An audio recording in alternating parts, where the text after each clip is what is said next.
for us to be followed by Commissioner King. I think it's very important. It's very important. We have students from the entire town of East Hartford, and I know that we're going to show outstanding behavior. And I'd like to welcome especially all these sixth graders and look forward to seeing you here next year. Thank you.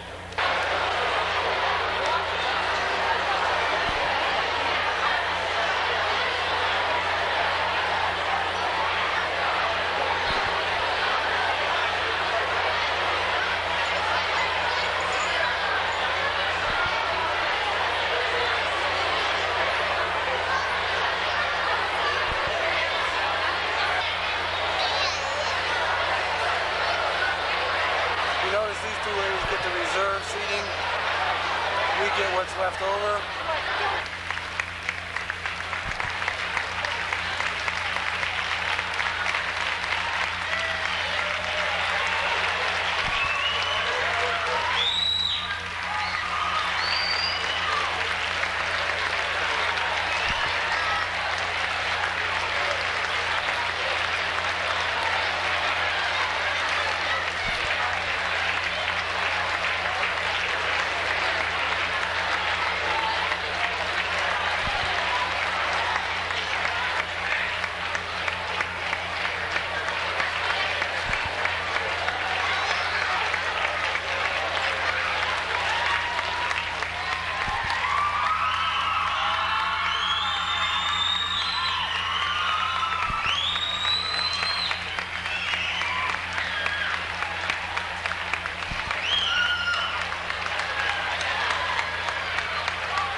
We would like you all to join us in our pledge to reflect.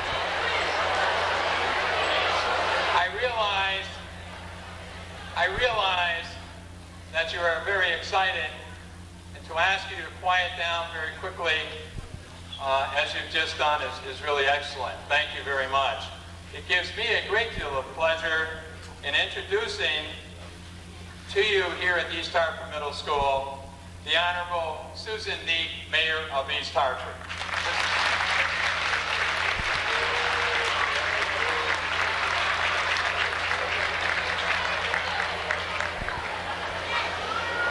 Good morning. Good morning and welcome to the annual celebration of the birth of Dr. Martin Luther King Jr. It is proper and it is fitting that the third Monday of January is celebrated as a day of hope, a day of renewal, and a day of rededication to the ideals that Dr. King upheld. We must continue Dr. King's commitment towards a society that treats all men and all women, whatever their origin, whatever the color of their skin, with dignity and with respect. We must ensure that our community is a place where you, our children, can learn, live, and grow, and are free from the fear of violence and from the danger of drugs.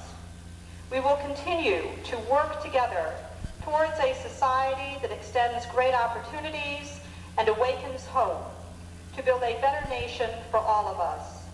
We must commit ourselves to pass the King legacy on to you, because your ideals and attitudes will shape our society into the next century. We are indeed honored to have Martin Luther King III, a young man of significant achievement and even greater promise. I join with you in welcoming him, and I thank you.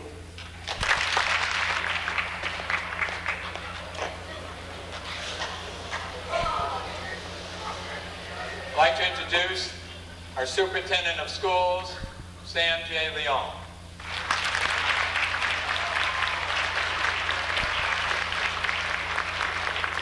Commissioner King, On behalf of the East Hartford Board of Education and staff of the East Hartford Public Schools, it is indeed an honor and privilege to welcome you to our community and to our East Hartford Middle School.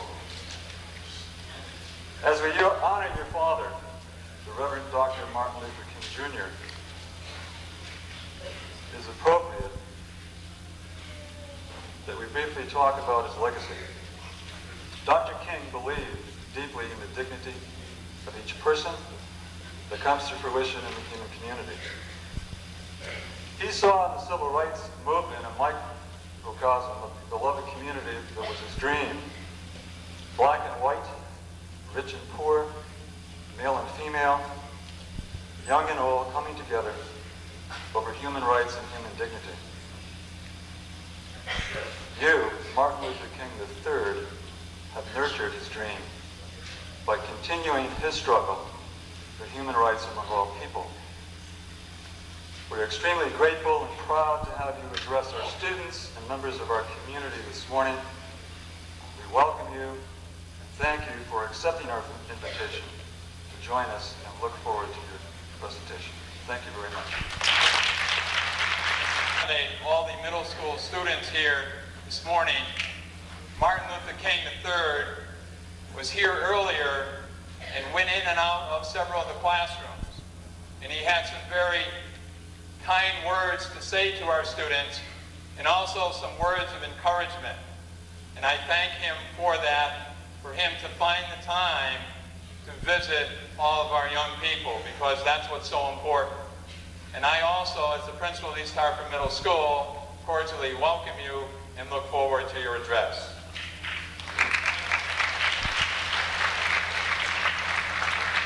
It gives me a great deal of pleasure in introducing a group of young people from Silver Lane School who will present I Remember Martin Luther King Jr., an American Celebration of Freedom, presented by Silver Lane School, grade 5 and 6 students, under the direction of Mrs. Lorraine Arcari.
believed in the power of love and worked for the freedom and dignity of his people. The American people! Today, we remember the Reverend Martin Luther King, Jr.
And that was Big Mike.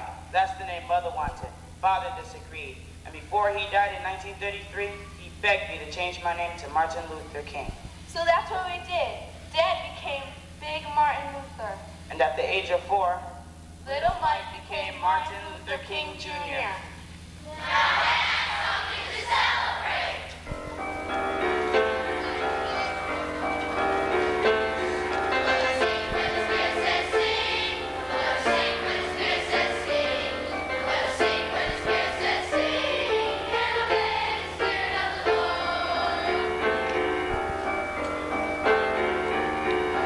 Shout when the Spirit says shout.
Said he was studying to be a minister, but in the summer he unloaded trains and trucks at Railway Express.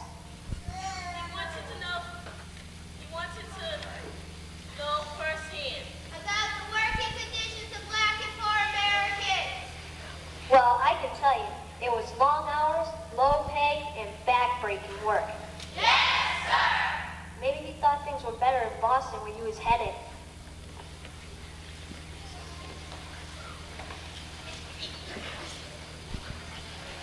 My name was Coretta Scott.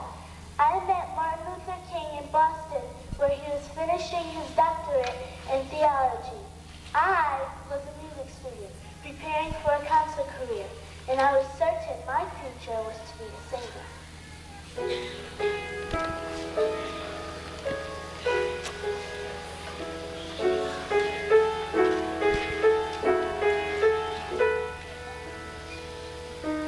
He's got the whole world in his hands.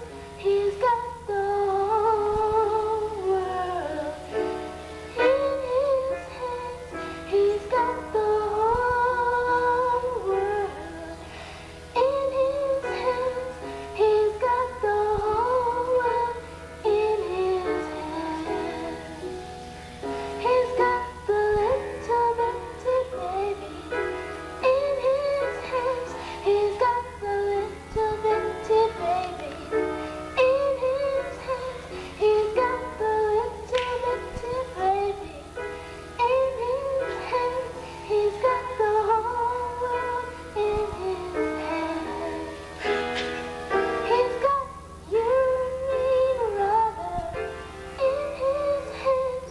He's got you and me, sister, in his hands.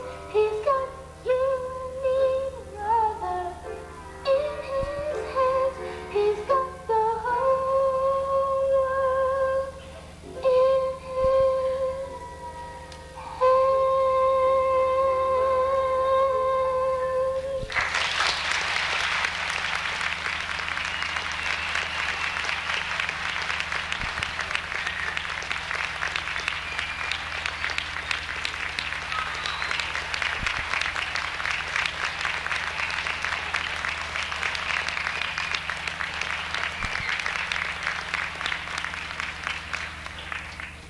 Well, at the end of our first date, Martin asked me to marry him. He was unlike anyone I had ever known. And later, on June 18, 1953, I became Coretta Scott King. Soon, we would go to Martin's first congregation. Here they come! Here they come! Welcome, Dr. King. Welcome, Mrs. King. On behalf of all of us at the Dexter Avenue Baptist Church, we are so glad you came to be our pastor here in Montgomery, Alabama.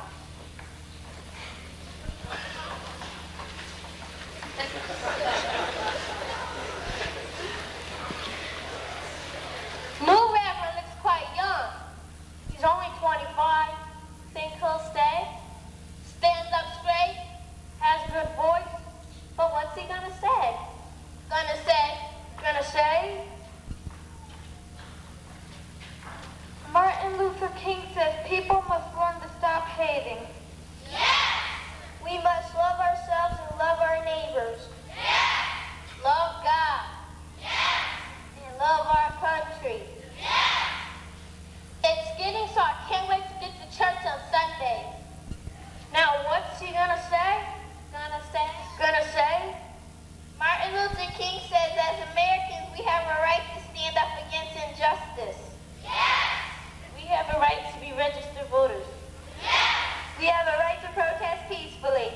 Yes! It's getting so when we go to church on Sundays, we can't find a seat.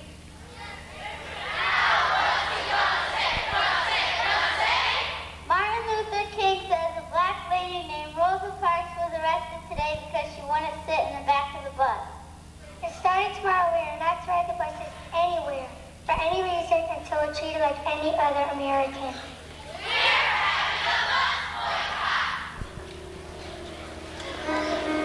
Pastor!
Montgomery, Alabama, Day 192 is a bus boycott.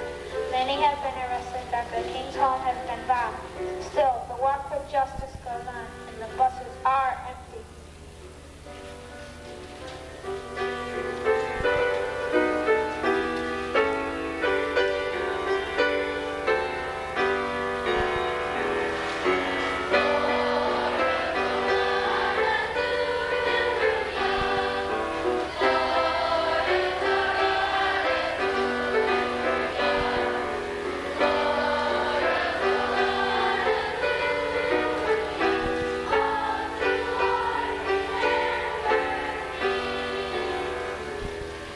ABC News. This is day 381 in the Montgomery bus boycott. The bus companies are nearly out of business, but the people keep walking. The case has gone to the Supreme Court and word is expected soon. On this day, November 13th, 1956, the United States Supreme Court rules the bus segregation laws are unconstitutional. All Americans shall receive equal treatment.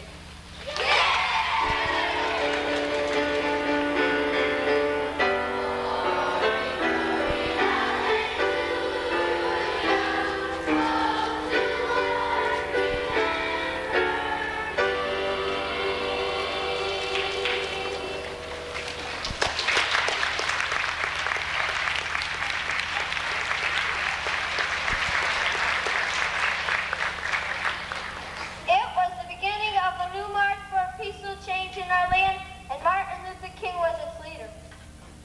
Soon, people from all over the country would march with Martin. Black and white, old and young, rich and poor, Jew and Gentile. And a whole lot of things happened in America after that. Desegregation of lunch counters and restaurants. Desegregation of hotels and theaters. Desegregation of schools. New Civil Rights Act passed by Congress in 1957. New Voting Rights Act signed by President Lyndon Johnson in 1965. New laws for freedom in housing, freedom in jobs. Equality for all!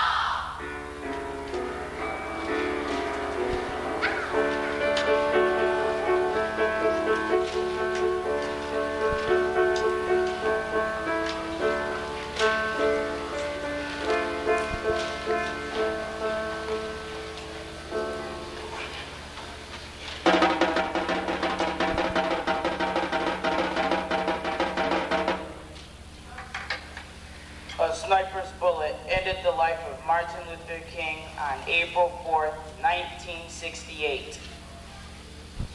But we do not remember him today because he is dead.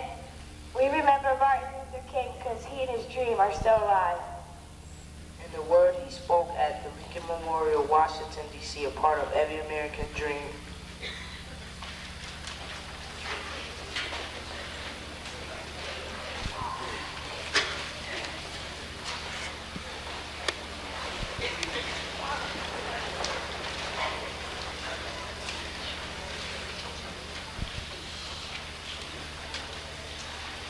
I have a dream that one day this nation will live out the true meaning of its creed. We hold these truths to be self-evident, that all men are created equal.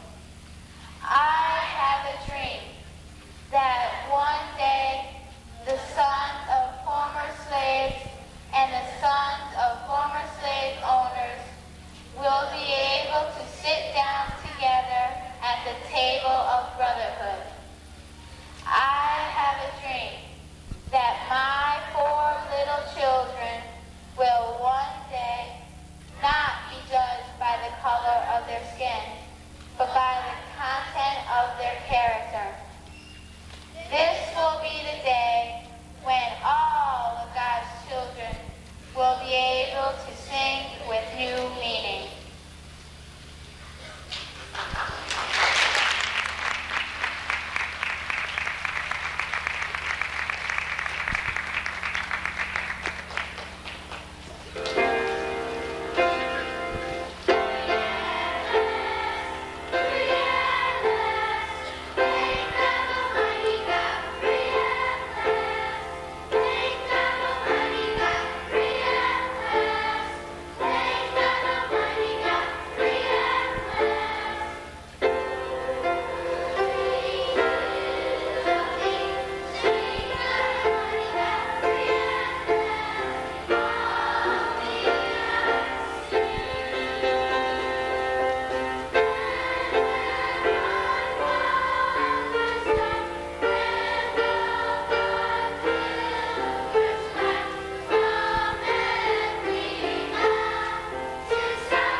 for those of us who at one point in our lives have been on the stage to talk, or whatever the case might be, we know how difficult it is.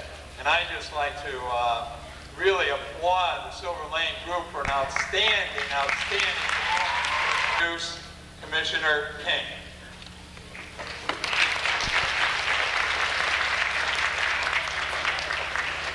Thank you, Jim, and let me join with you in expressing a tremendous amount of pride in the kids from Silver Lane and all of you for your behavior this morning. And particularly, I want to also thank Paula Erickson, who helped put this together today and did a tremendous job. Great job, Paula. Also in the audience, there are some distinguished members of our community, and I'd like them to stand, please. From our town council, Deborah Gaudette and Mary Lee Hickey. From our Board of Education, President Jimmy Carter, and official delegations to foreign countries in an effort to promote peace. As a member of the Board of Directors of the Martin Luther King Jr. Center for Nonviolent Social Change, Mr. King toured the poverty and drought-stricken areas of African nations of Mozambique, Somalia, Zimbabwe, and Ethiopia in October and December of 1984. As a result of this fact-finding group, the King Center joined other American development associations in launching the African Initiative, which has committed itself to finding long-term solutions to end starvation on the African continent. In September 1987, Mr. King was a key figure in a joint Black Jewish tour of Israel, sponsored by the Anti-Defamation League. Shortly thereafter, Israel announced further reductions in its ties with South Africa. Mr. King has also served the King Center in many roles. For several years, Mr. King has helped lead voter registration drives throughout the country. In addition, he has promoted social change through his position as a board member of the Southern Christian Leadership Council. Mr. King received a degree in political science from Morehouse College in Atlanta, Georgia in 1979. In November of 1986, Mr. King was elected to the 7-member Fulton County Commission as an at-large representative, representing over 700,000 residents. Without further ado, and I'll cut my remarks short because we're running late, it is with great pride, pleasure, and indeed it is my honor, my personal honor, that I introduce to you Martin Luther King III.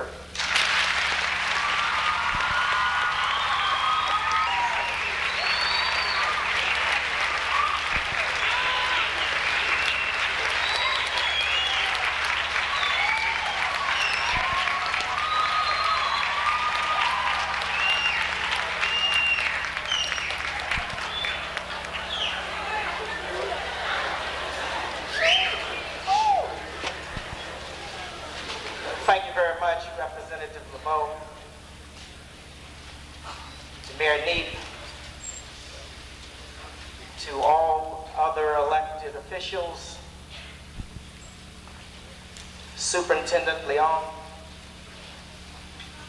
to your principal, Principal Fallon, to once again the young persons of the Silver Lane Elementary School. I think we once again need to give you an ovation.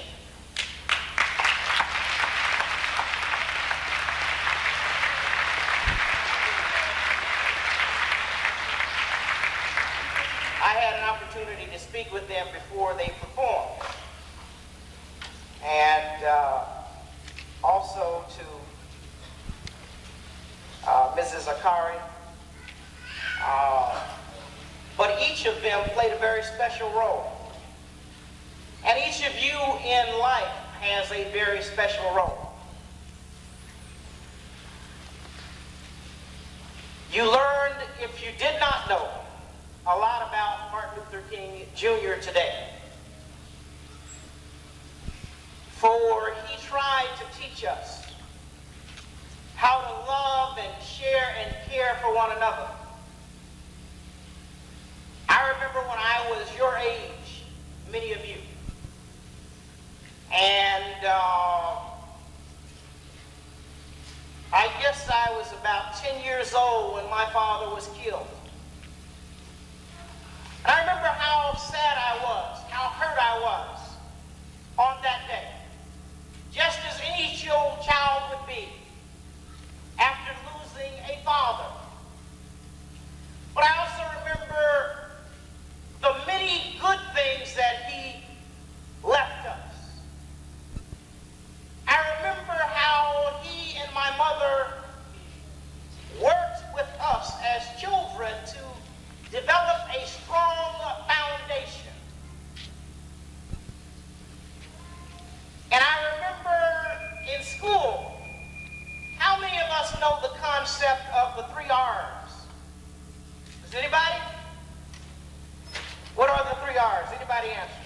Yes. Reading, writing, and arithmetic, the 3 R's. Those are the 3 R's that we must master. But many of us have mastered another 3 R's. And they are the R's of running and rapping and rhyming. How many of us can run? How many of us like to rap? And how many of us like to rhyme?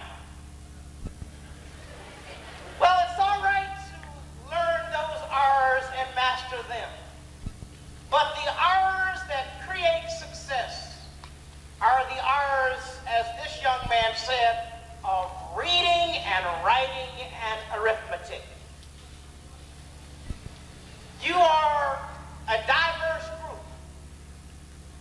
Today, I think ages, 5th grade through 7th grade. Is that correct? Or 5th through 8th grade. And then some of your parents are here. And then many elected officials are here. And then members of the Patriots Commission. And so this is a diverse group of people. We are black, we are white, we are Native American, we are Latino American, we are Asian American, we are all of us. Maybe different in color or skin tone. But by and large, we are all God's children. That's what Martin Luther King Jr. tried to tell us. He tried to teach us what nonviolence meant and how to turn the other cheek. He tried to tell us that we must not go to war. And as we all know, right now in the Persian Gulf or the Middle East of our world, there is a conflict that is taking place. And we can only hope and pray that we don't go to war. Because maybe some of our brothers and maybe some of our sisters and maybe some of our friends are over there. But we must not, or we hope we don't have to go to war. Because war will create destruction. And in life, even here at school, war is violence. But we as individuals can be violent. For when we have a problem with one of our friends, many times we may try to resolve that problem by using violence. But violence is not the answer. Well, we have to use the mind that God gave us so that we can be creative, we can be constructive, we can think. We have to learn how to outthink those who profess to use violence, because violence would never work. Back in biblical days, many years ago, there used to be a philosophy that was called the philosophy of an eye for an eye and a tooth for a tooth. Now, what that meant is if you did something wrong, then you would take something from someone. And if that philosophy was true today, many of us would not have eyes, nor would we have teeth.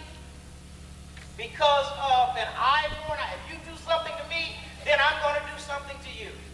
That does not work. That only creates more problems. We have to learn those concepts of love, those concepts that develop that foundation. You see, if you build a house on a beach and you build that house with sand, when the rain and the storm and when waves come, what will happen to that house? What?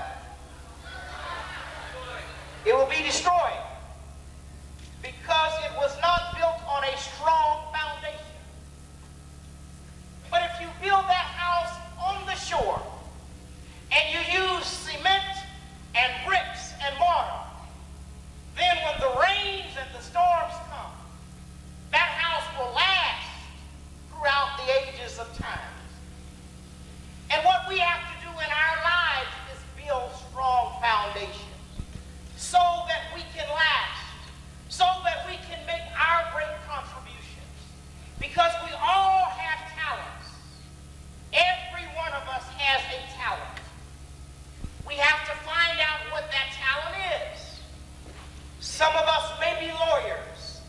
Some of us may be doctors. Some of us may be teachers. Some of us may be ministers.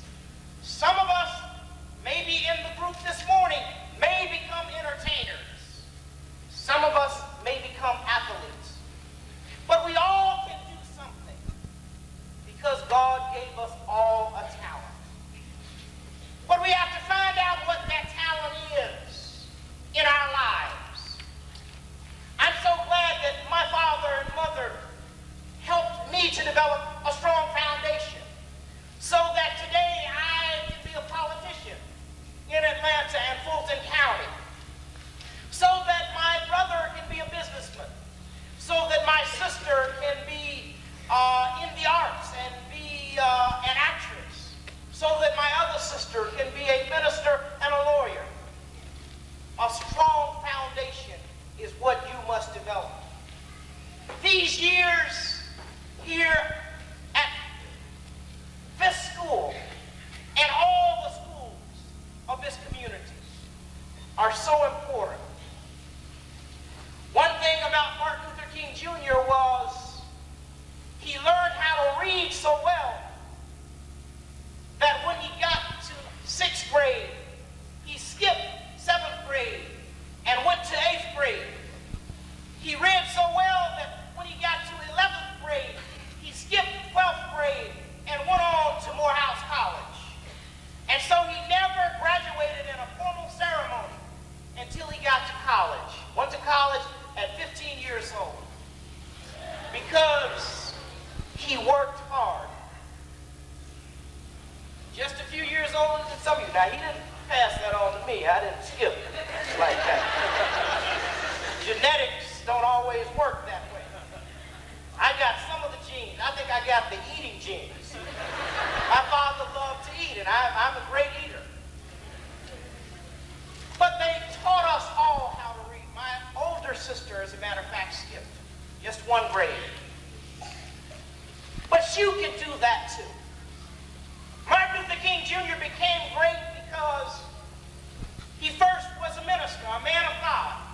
He happened to be a Christian, but had mutual respect for Muslims, had mutual respect for Jews, had mutual respect for all in our nation and in our world, because he understood that all of us cannot move forward, or none of us can move forward until all of us move forward. Yes, he first focused on the rights and privileges of black people, because black people did not have rights and privileges as we have today. We did not have the right, as you saw in the play, to ride on the front of the buses. And so a boycott was waged.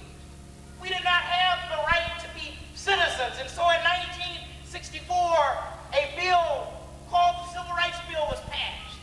We did not have the right to vote. And so in 1965, the Voting Rights Act was passed. We did not have the right to live wherever we wanted to. So in 1968, fair housing legislation was passed.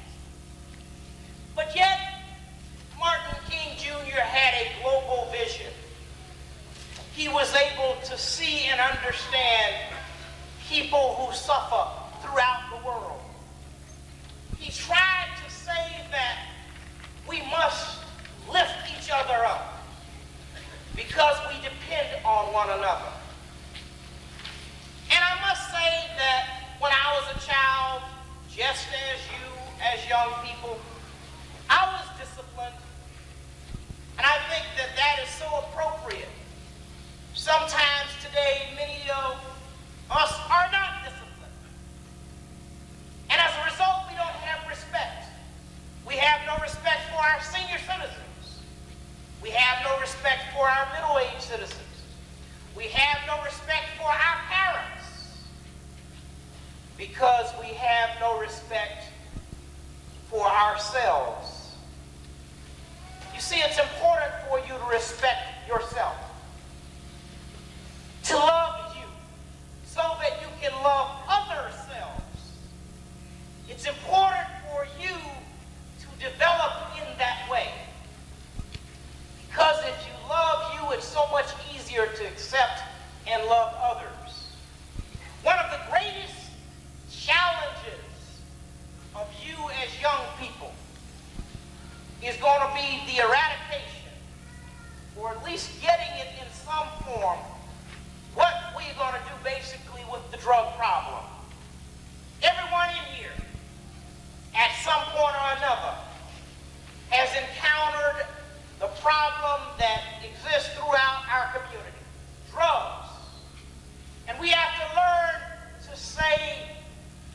drugs. No! Because drugs will kill you. When I was coming up, alcohol was a kind of drug that we kind of talked about a lot, and it's still out of proportion to some degree. But drugs are things that will destroy our whole nation and destroy our communities. We cannot move forward with a drug-infested nation. That's not the kind of America that we need to have.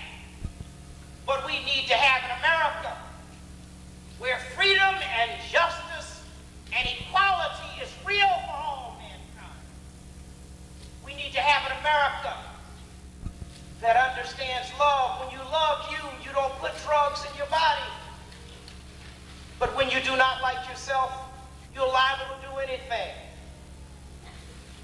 Again, that goes back to when I was young. See, I was about 5 or 6, 7 maybe. And I thought I was more intelligent than my mother. My mother used to be the one who whipped us. And she would tell us, and when you go outside, you can play in the front of the yard, but do not go next door. Next door was not that far. It may have been from here to this first set of doors here. But you know, I just always thought that my mother was busy. She looked busy. Dexter and I would go back to her room, and she was busy doing some work. And we'd go outside in the front of the yard, and our friends were always playing next door. And so we would kind of drift over. We'd look back at the house, drift over, and we'd get next door. You know, mothers have a special kind of connection with the children. If you go too far, there's a bell that goes off in their head. Bing, bing, bing. And so then my mother would come to the front door, and she'd tell us, come home. And we knew that we were getting ready to be spanked. Now, you see, my mother had a lot of influence back in those days, because she was able to influence us to go outside and get a switch to tear us up. I mean, that's like someone saying, okay, now, I want you to go outside and get a Magnum, and I want you to shoot you. But she was able to convince us to do that. And, you know, my mother, like a lot of mothers, didn't just whip us consistently. You know, you can give you a lick or two, maybe 3 licks, like, don't you do it. But see, my mother had rhythm in her whippings. You know, you learn quickly not to talk back. You would not say, oh, okay, oh, ow, ow. Because the more you talked, the more licks you got. So you learn to zip up your mouth and take your licks so that, you know, it wouldn't become in rhythm. Don't you do it no more. I mean, that's sometimes what happens. But it was not abuse, it was discipline. There's a difference between abuse and discipline. Because the 4 of us were disciplined, today we're able to do what we do and be successful. All I'm saying to you, my friends, is that you can be successful too. We are not successful only when we choose not to be. My father captured it this way. He used to say that if it falls your lot to be a street sweeper, go on and sweep streets like Michelangelo carved marble. Go on and sweep streets like Beethoven composed music. Go on and sweep streets like Shakespeare wrote poetry. Go on and sweep streets like Raphael painted pictures. Sweep streets so well that all the hosts of the heavens and earth will have to say, by pausing, here lived a great street sweeper who did his job well. That basically means that no matter what you do the best. Be your best. That's what your challenge is, my friends. And so, as as you go through high school, college, and graduate or professional school, always remember that you can achieve anything. You first have to set a goal. And that goal should be an admirable and high goal, a goal that is achievable. All goals start first with believing that you can achieve it. When you believe it, you can achieve it. You cannot go around doubting yourself. Because there are too many things that we have to do and life is too short. So I would ask you, as I leave, I want to ask everyone, our time is short, as has been said, very, very short, unfortunately. I want to ask everyone to stand up, and I'm going to leave you with a chant. And I'm going to say these words, and then I want you to follow suit by repeating them. And the words are words that I borrowed from a friend of mine who happens to be the executive director of Operation Push, which is the organization that Reverend Jesse Jackson founded. And the words simply are, all across the nation. This is going to be a great generation. All across the nation. This is going to be a great generation. Okay, let's say it a little bit louder and more energy. Now, I know you all been eating too much sugar. You know, sugar makes you like that. Now, I want to hear you all very well. All across the nation. This is going to be a great generation. One more time. All across the nation. This is going to be a great generation. Thank you very much, and God bless you all.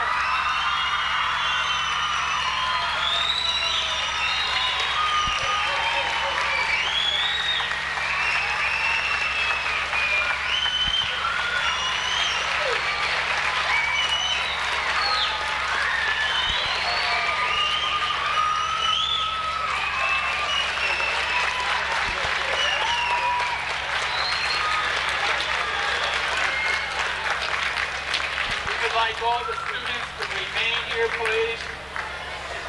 Commissioner King, we would like to present you with one of our t-shirts and one of our sweatshirts from East Hartford Middle School, as we do to all distinguished guests.